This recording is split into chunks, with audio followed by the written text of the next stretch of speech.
Hey there, comic book fans. How you doing this week? I'm feeling a little nostalgic right now. On the ride home from my comic shop, I just heard Styx, The Grand Illusion. Reminded me of my youth playing that when I was a teenager. And Nancy Griffith, like Desperados Waiting for a Train, which is a song that's kind of all about aging and nostalgia.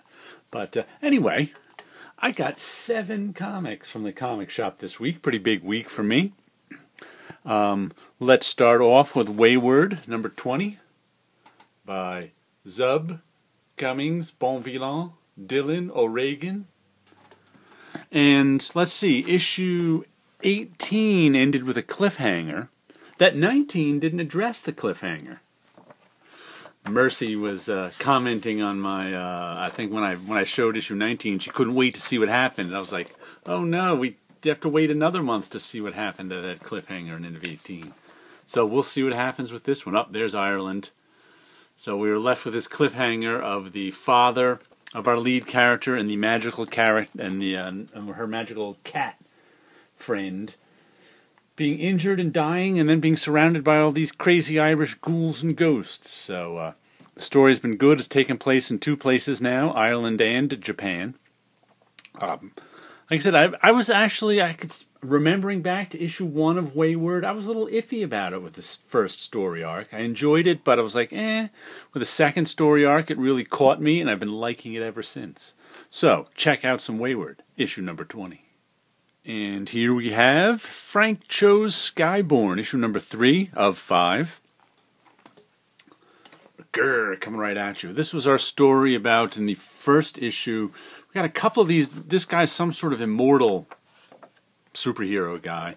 In the first issue, his immortal superhero sister died. And so now he's off to figure out what happened. Oh, look, we get dragons this issue.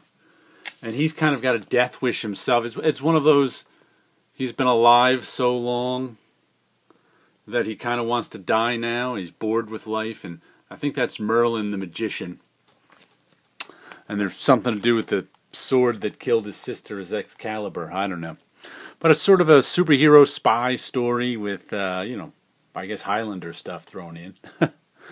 But of course the best part is the Frank Cho art, which is always pretty, pretty, pretty. He can draw pretty people, can't he? I think it's been a little while since the second issue came out. But enjoyed the first 2. It's only a mini-series, so I'll be around for all 5, no problem. And now we present to you Saga, Chapter 42. With Saga 41, it was pointed out to me in the comments section that I got the dark misprint cover. Last issue. Didn't even know, I didn't even know that was going on until people told me. Never got the regular right printed cover. I just stuck with my misprinted one. But yeah, Saga's always good.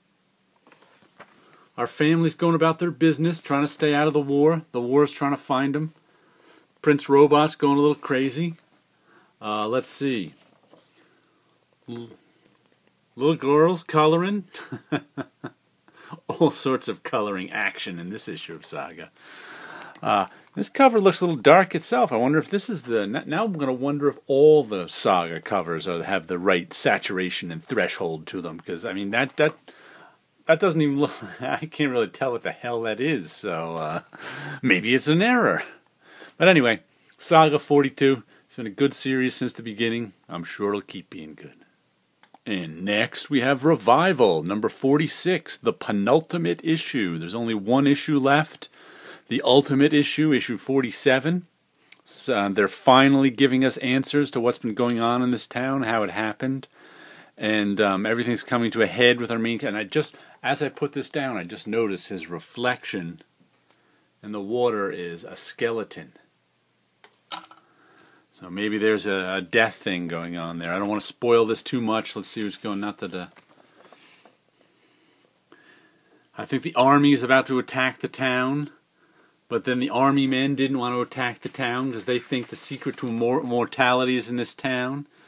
And they won't have to die if they find it. Oh, nice, all sorts of bloody stuff going on. So everything, I I guess the world is about to intrude on this little town in Saga, in Revival, and we'll see how it ends. It's a 46. It's going to be 47 issues. Wow, it's been a long time I've been buying this, and I've take it for granted sometimes, but I've enjoyed every issue. So that's what's good about a pull list. You put it on the pull list and just take it for granted.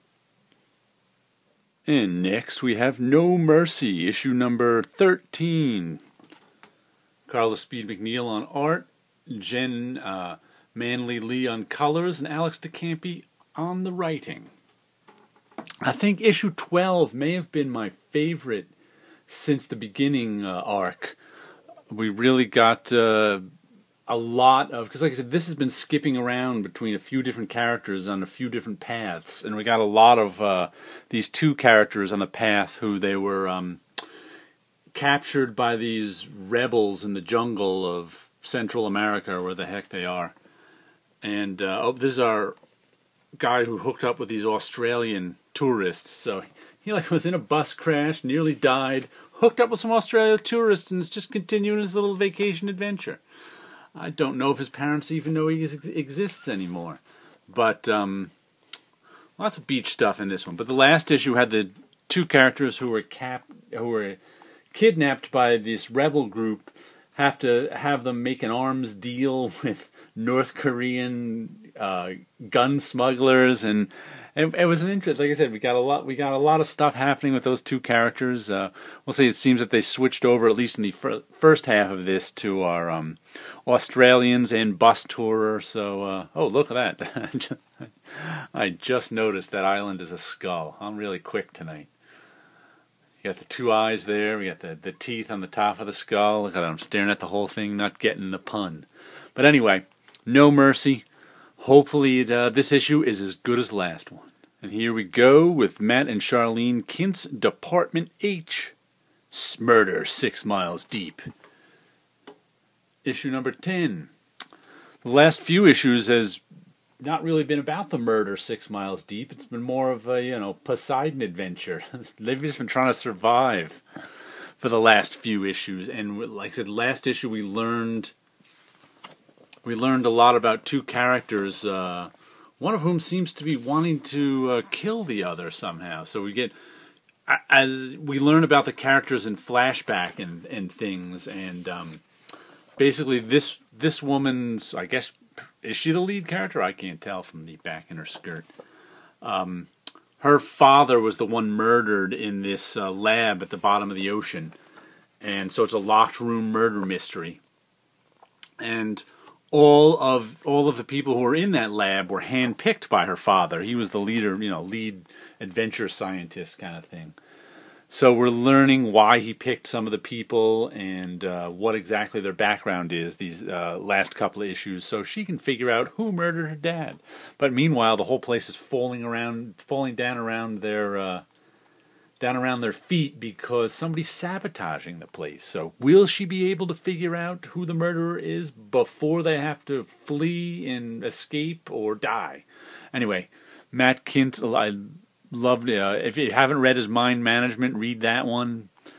Read Department H. All good stuff. And the last comic this week is Hillbilly, number 5.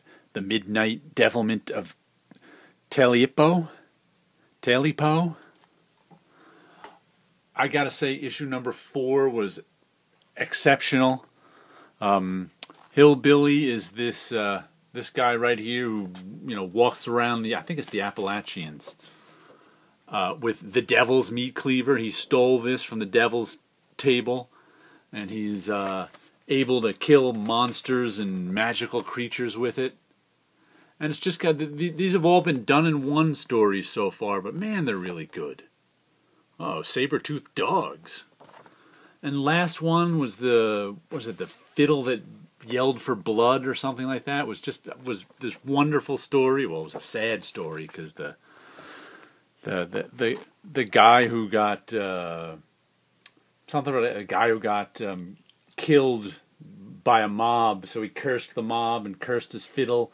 So then 50 years later came back to get revenge on a whole different group of people that he ended up killing, and Hillbilly had to kill him. But it was sad because, you know, Hillbilly made new friends and then they all died.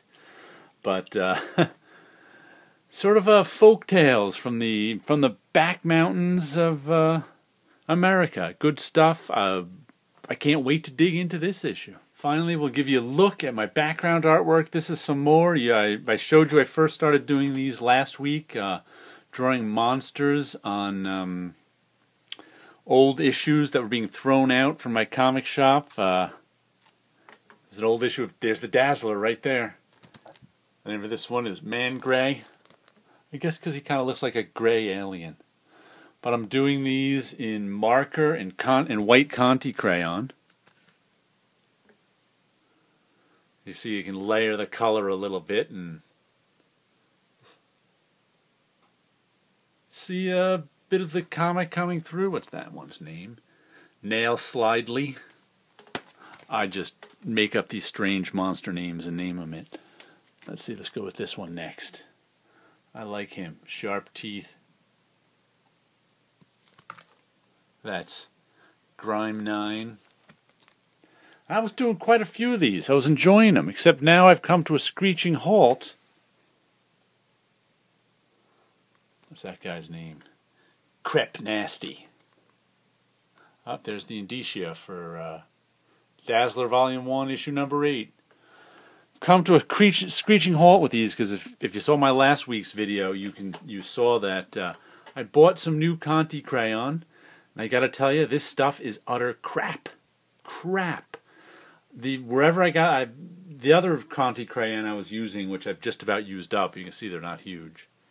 Was so much softer, and it took to the paper easier. This stuff, it's 2B, which is supposed to be the softest of the Conti crayons, but this is like rubbing a stick on newsprint. It just, oh my goodness, I was so pissed when I broke it. It comes with 2 sticks. When I broke that other stick open and used it, and it was just tearing through the newsprint. It wasn't nice and soft, and it left a nice white here. It was like left this man, I gotta say. And I looked up online my usual online sources for Conti crayon. I got this at an AC Moore and local. And they all have this same brand, Conte of Paris. And I gotta say, I do not like this brand. It is not good. So if any of you guys know where to get good Conti crayon out there, you let me know. But anyway, there's a look at some scary monsters for you. Well, she's not so scary. She's kind of a cute, scary monster. But anyway, have a good week out there, and we will catch you later.